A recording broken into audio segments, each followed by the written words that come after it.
If you were to give a speech focusing on the challenges facing the world in the 21st century, who would be the most knowledgeable speaker you could get? The one person most intimately familiar with those challenges and their genesis to give that speech? Our fourth story tonight, well, of course, you'd go to the man who created those challenges, former President George W. Bush.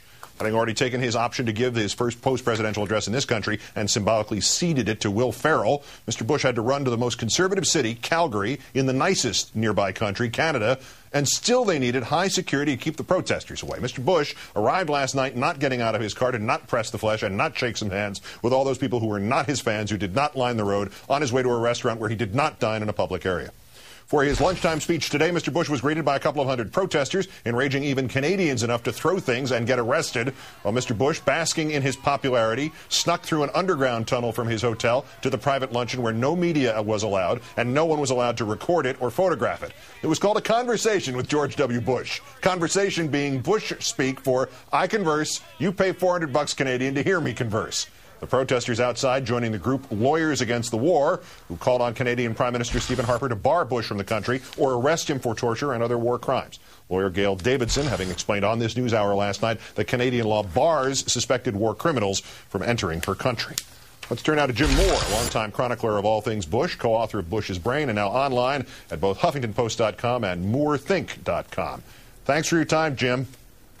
Sure, Keith. Does Mr. Bush get the humiliating circumstances of this appearance, or does he have some functionary telling him, you know, that Bono guy could only wish that he could sell out the TELUS Convention Center in Calgary, Alberta, Canada? I don't think he gets it. He didn't get it when he was president, obviously, so how can he get it now? Certainly not immediately after he leaves office. I think it's interesting the location he chose, because Calgary is at the heart of the oil patch. It's the center of the energy industry in Canada. It's the cowboy capital of Canada, so if there's any place that's going to be friendly to this guy, it's going to be up there. I think another interesting thing is, I read one of the quotes when the president, the former president, was leaving. Somebody asked him why he had not criticized President Obama, and he said, I think he deserves my silence. I would suggest that we all deserve his silence, even the people who paid $400 to see him talk. So just sit there for like a silent Will Ferrell.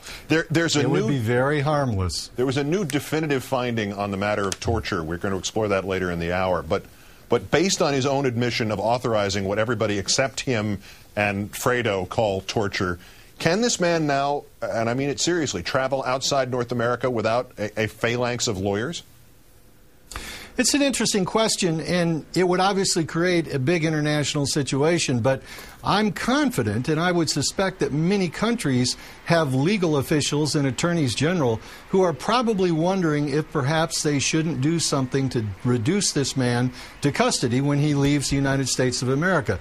Based on our laws, he's violated laws. We have simply, as a culture, chosen not to prosecute this guy. And if he goes to certain countries, eventually he's going to be confronted by this, would be my suspicion that there might be a warrant issued. Now, what happens after that, who knows? He's still protected by Secret Service, but it would create a bit of an international incident, and it's easy to make an argument that he's violated laws internationally and people want to hold him accountable. Our culture, our country, our democracy has not yet held this president accountable. Maybe somebody else will. Give me your suspicion on this other point. He hails from this strain of evangel and Christianity that has given us leaders who are absolutely certain right up until they are forced to repent by circumstance or evidence or lawsuit. After, 5 or 10 years as global pariah, is there the prospect of a genuine Bush mea culpa somewhere in the distant future, or is it just not? Okay, well, that answers my question. It's just not going to happen, Keith. It hasn't happened in the history of the Bush family, and I didn't mean to laugh, but it hasn't.